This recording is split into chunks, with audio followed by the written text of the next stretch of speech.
Welcome to the Treasury Update Podcast, presented by Strategic Treasurer, your source for interesting Treasury news, analysis, and insights in your car, at the gym, or wherever you decide to tune in. Welcome to the Treasury Update Podcast. I'm Lee Patton, and I'm on the business development team here at Strategic Treasurer. And although I'm not Craig Jeffery, I do have him here in the room for this unique episode. Today I'm going to speak on behalf of corporate treasury and finance teams out there and ask Craig some questions about an annoying but necessary requirement that you will all face. Craig, thanks for joining us.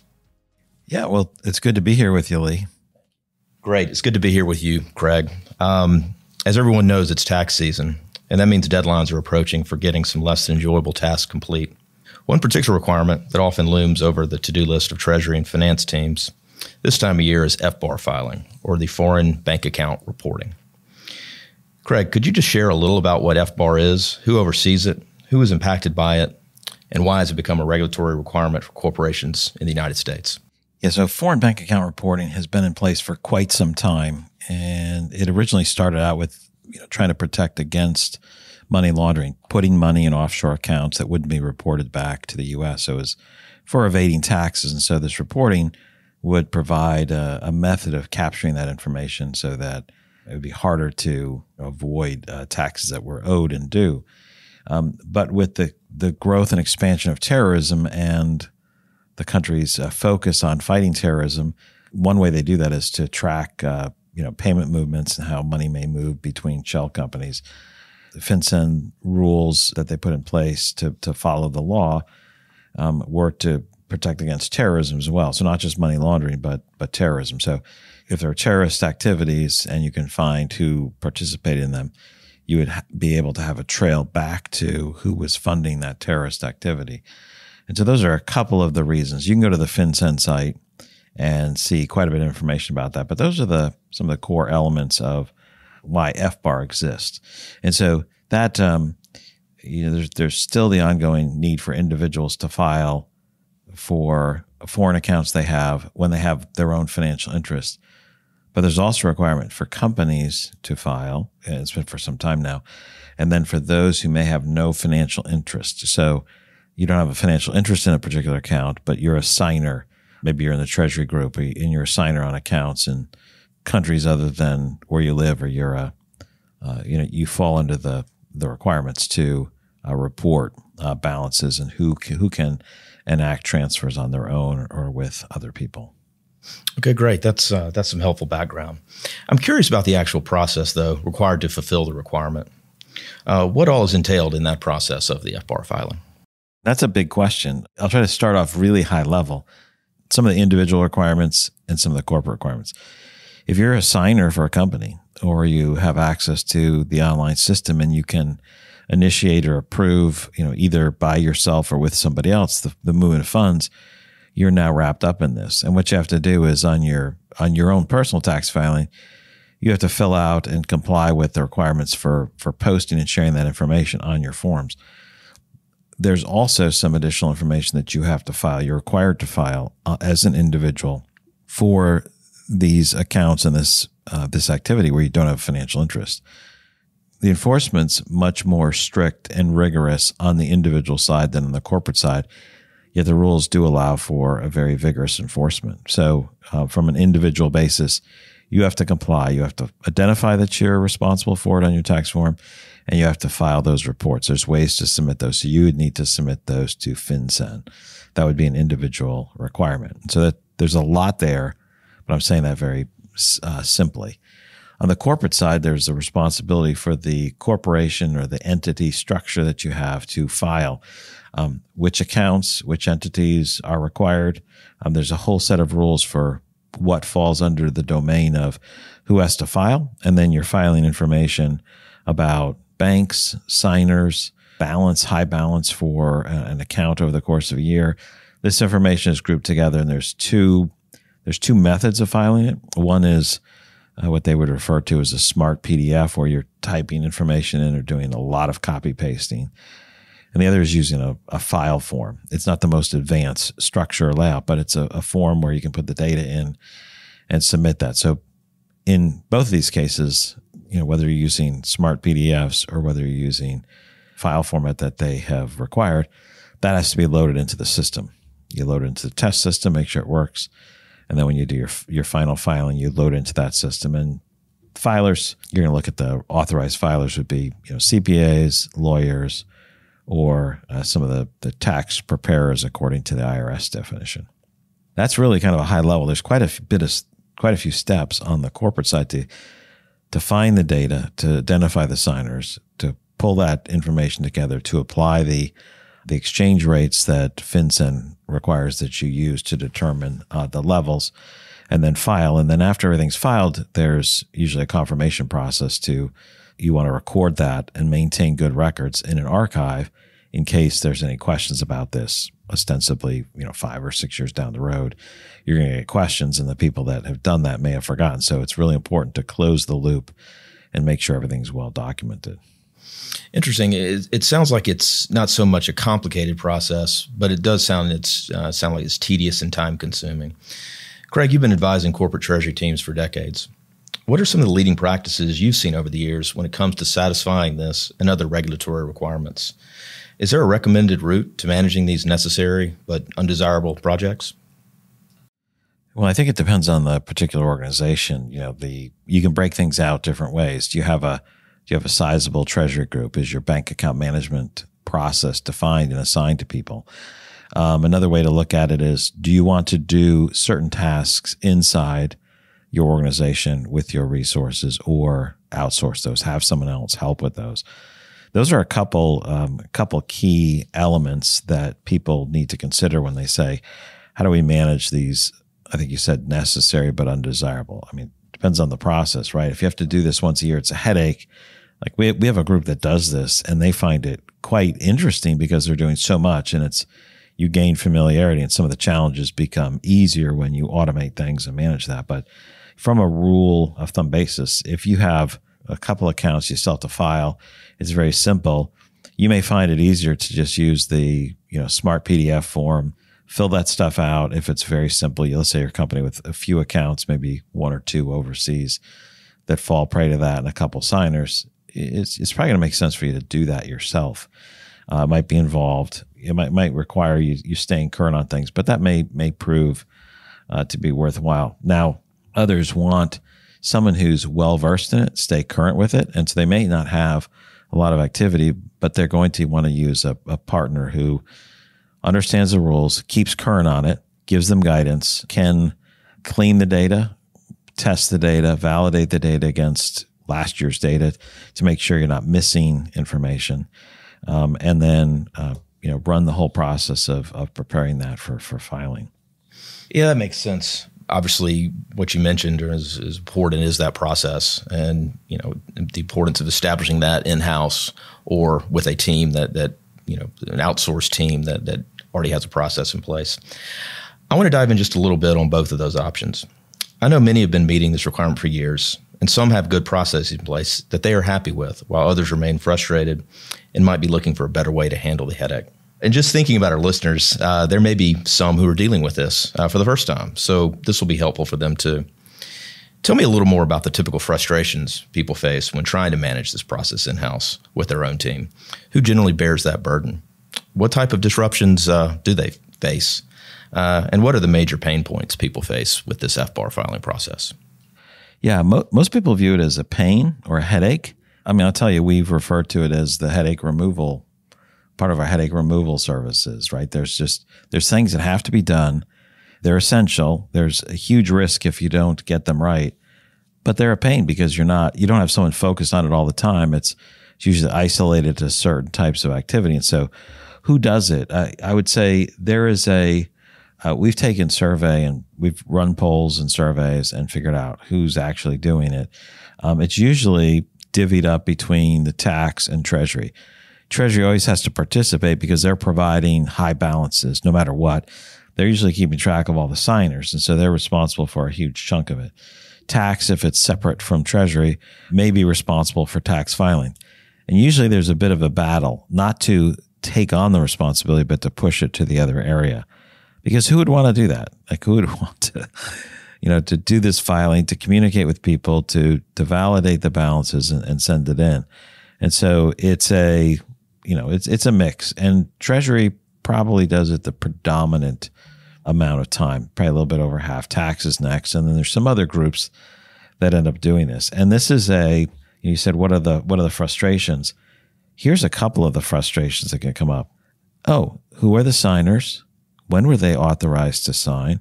What's our account list? What's our high balance for the year? What's the rate that FinCEN is using? That's like one element of just on the corporate filing. So answering those questions, like getting to that data, usually people quickly find they do a terrible job on keeping track of bank account management, the signers. And the other issue too on this, Lee, is, a FinCEN signer is not what a finance person would think of as a signer. Certainly not what a treasurer would think of as a signer. You think of a signer on an account as someone who can, physically sign or has, has some kind of signature card on file with the bank. And that is partially true. That is part of the subset, but FinCEN has other signers. We might call them portal users. They refer to those as people who, acting on their own or in conjunction with another person, can effectuate or move funds. Now, I didn't quote that exactly, but we would call those, portal signers, because they may not have filled out an authorization form, put a wet signature on some document, had it scanned or sent in, but they are listed and identified as signers from FinCEN's definition. So they're included. So someone moving money or making an approval, or if they have the permissions to do that, they're counted as signers. That's an interesting issue, because now you're an individual at a company and you have to, you're a signer, and now you have to file your own taxes. So you can file the own tax reporting and FinCEN reporting that's required for the, the foreign bank account reporting requirement. So now you have to do that. It's done for the company. You have to do it. The company can offer to do it on your behalf. And then as a signer, you can allow them to do it. You have to fill out forms and provide permissioning, and they can file on your behalf, which I think makes the most sense, because it's a company expense. It's related to company activity. Why would an individual have to do it? And so what we've seen over time is more people are saying, let's take the headache off of individuals who are moving funds around. A lot of times it's finance staff and executives, and let's have the company do it, or the company's outsourced firm who's managing that handle that activity. Those are just a couple of the pain points. When you go and you say, who has to sign? You're like, we don't have records of when people were active or inactive. Were they an active signer at the beginning of the year at any point in time in the year? Oh, we're not sure. Or we got them removed on January 2nd. We thought they were removed in September, but when we found out with the bank, it hadn't been removed, so they were an active signer on January 2nd. Now they're responsible for filing for that entire year. And you can say, I don't think that makes sense. And you can think that, but you now have to file for that whole year. And think about people that leave the organization. Maybe they're terminated, they took another job. And let's say the company is slow to remove them. It doesn't get removed that next year either. So they left in September. They have to file for the next year and the year after until they're removed. And they're like, why do I have to do this? I'm not at the company. I can't sign. Well, they're listed as a signer. So, Craig, that's interesting to me about those pain points. It sounds like a corporate treasury team needs to be highly organized to be on top of who to contact and who to prepare those filings for. As we all know, treasury teams don't quite have the bandwidth at times. If a company wanted to reach out to a third party, what do they need to look for? And with Strategic Treasurer's history, can you talk a little bit about how we have helped corporations clear this yearly burden off their plates? There's a broader question or thought that, and guidance that we give to treasurers as you look at compliance in general, bank account management as a category within your overall compliance. Treasury has to keep track of a lot of this activity and figure out what are new regulations, new requirements that are coming up, what are existing ones, what's changing, how do we make sure we comply overall. They tend not to have a significant amount of resources to do extra work at different points in time, as you identified, in your question. This idea of how do we identify what's going on and how do we understand what's coming up, what's due, as well as what do we use our resources for? I think that's the key strategic decision. The treasurer has to know, have people monitor what's going on and what they need to do. Once something comes in, becomes, more rote, and if you have a good process, that tends to be pretty easy to manage. And so some organizations are like, oh, after a couple of years, it's just like it's like muscle memory. You can complete it. What we found on foreign bank account reporting, it's not that it changes so much every year. There have been changes. They've changed the format. They've changed different things. That's one of the things that, since we provide that service, when FinCEN makes a change in how files are delivered, the formats that are used, we handle that so our clients aren't impacted at all through that change. And because they're not impacted, that's just one other potentiality or one other headache that they can avoid. Think of some example in your life where you did something a certain way, and then somebody showed you a change, or there's a piece of technology that made things totally different, and you said, I'm never doing it that way again if I can avoid it. And that's happened all the time. I can think of how technology has come in place in the work environment. Using a hedge trimmer, battery operated hedge trimmer compared to cutting cords. It's just like once you say, okay, now I don't have to worry about this or seeing the spark, I'm not doing that again. There's a potential you can make it work, but it's terrible. And you can think about, using a saw, using a chainsaw, whatever once you start using something that relieves a lot of pain, it's much better. There's always people like Martha Stewart who's like, I'm going to make my own paper out of wood and use that for my own thank you cards. And there's people that love doing that. But that's not necessarily how a company, an organization needs to manage their business. And so I say that as kind of a backdrop to, we did this as a favor to a company, like, can you help us do this? And so we did it. And it was a favor. And then we got decent at it. So then we talked to other companies, and then we started doing it for them and got better at handling it. But what we found is the first company, one of the people left and went to another company, and they had to do this on their own. They're like, I'm not doing that. And so they called us. And then after a while, someone from that company went to another company, and they said, I'm not doing that, once they saw how it could be done. And that continues. People go to other companies and say, this is a terrible way to do things. Yeah, you can do it on your own, but why would you? If certain parameters are met. So this is not everybody should use an outside firm to do that. But it's pretty difficult to say, I want to have someone who keeps current on all the issues and items that come up. And every time I have a question, I'm going to call FinCEN, wait on the line, get them to provide a response. Do I record it? I make sure that it's right. Those are significant challenges. The other part too is, if you're going to file on behalf of individual signers in your company, which you should, even if you use a good TMS, some of the TMSs have built in quite effective bank account management functionality. And so you can keep track of signers and portal users and the dates when they're active. So now you have pretty good data. And that solves part of the data problem pretty significantly. So if I look at, do I have the data? Do I have my balances? Maybe I have quite a bit of that information ready. But that doesn't solve all your problems. That solves a lot of the fundamental messiness behind the scenes. But think about the individual signer. If you want to, as a company, file for the individual signers to take that headache off their plate, and you do it, you still need to have permission from them. So there's a process of sending out forms, asking for their tax information, having them grant you authorization. I won't go through the forms names. That information has to be captured, and then now you're filing on their behalf, and you're providing confirmation back to them. That whole process, companies are designed for, hey, I'm getting permissions. How do I protect all the PII information? How do I do that and manage that process? And so, for us, that's a line of business for us. We handle that process securely. PII information is not being sent by email. It's not being sent in the mail. The first days it was sent in the mail, and we had certain ways we were trying to protect it. And then once we were able to get everything to be done digitally, fully encrypted, never exposed, that made life a lot easier for us.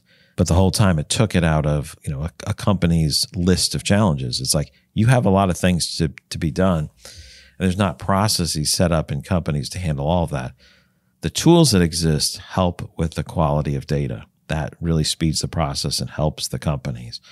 But when you get to the filing side, it's not just, can my system create a report, but am I compliant? Am I reviewing things year over year, et cetera? So we found that the fact that we compare who are the signers, what were the accounts that were signed for last year, what's changed, what's different.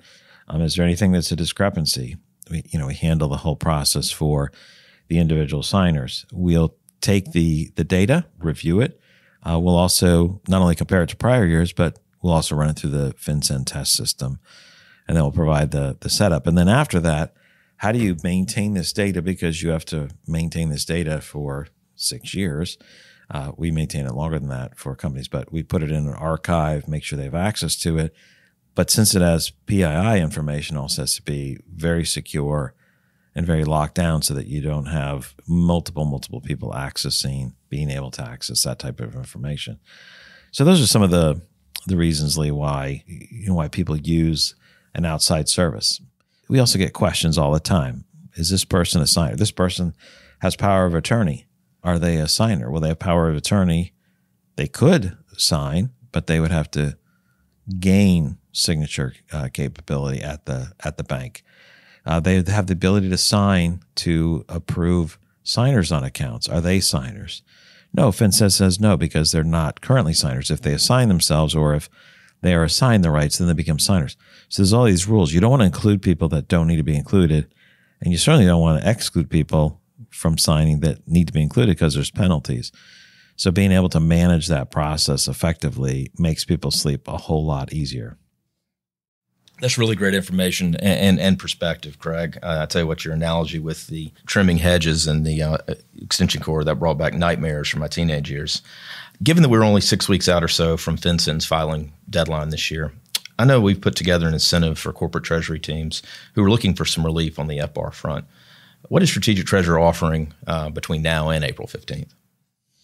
Well, this is the incentive is not because the deadline's coming up in April, because it's not a sense of it shouldn't be a sense of fear that I'm going to miss, because there's an ability for an automatic extension. So it's automatically extended. So you have more time. Not a lot. You have until October 15th. That doesn't mean, don't put off to tomorrow what you can put off to October 15th. It's probably not a good motto, but you have time to do it. And the reason we're offering an incentive in terms of, anyone who's looking or would consider FBAR filing, we would provide a scorecard for your bank fees. So if someone looks at that, we're going to review it, a scorecard. We have other services there, so it's not completely altruistic, but you can just use a scorecard that can help you in a number of different ways. But that also may lead to other services, and that seems to be a low-risk way for people to get something of value as an additional motivation. And what's helpful for us is, we continue to grow this, and this will bring more people into, have a discussion. Your decision could easily be, no, we want to keep doing it ourselves, or we're going to make tax do it, or whatever the situation is. Or it might be, hey, we do want someone to do this for us, keep it organized, and see, hey, this is causing us a lot of pain, and it doesn't cost that much to have someone else do that for us effectively, accurately. We can't put it in the right format, so we have to copy and paste things into this PDF, copy, 39 accounts and all these information about the banks and the bank accounts and signers and their tax IDs. Now, that could be handled through, automation. So those are a couple of things there, Lee, for what makes sense. The having a scorecard of your bank fees. It won't provide a comparison to everything, but it'll provide a scorecard. Where are you? Are you an A, a B, a C, a D, or an F? We have a massive database. We've managed bank fee data for a really long time. We have thousands of analysis statements. So this is really helpful. And so we use our service is called Phoenix Spend Management Solutions, or Phoenix SMS, FEENIX. And this is a great way to look to see where are you, and is there something else you might need to do on the fee side, because that's still in the broader domain of bank account management and relationship management. One is compliance for foreign bank account reporting. The other is related to the share of wallet relationship side and how you compensate your bank. So, that's just a way of, let's talk about it. And there's something for your effort there, just to, provide an additional incentive. It sounds great. And that's a very valuable offering for our corporate treasury teams there. I know that we plan to go a bit more in-depth next month on an FBAR-focused webinar. I believe that's going to be scheduled for April 4th at 2 p.m. Eastern. Just want to let everyone know this webinar will be a chance for folks to get down into the details on tactics for handling the process, both internally and when you leverage a third party. So if you're interested in learning more about the best way to organize the process, then visit strategictreasurer.com/FBAR2024 to reserve your spot for that event. Lastly, Craig and the Strategic Treasurer publication team have put together a white paper that lays out many of the details that you will need to consider in satisfying this regulatory requirement.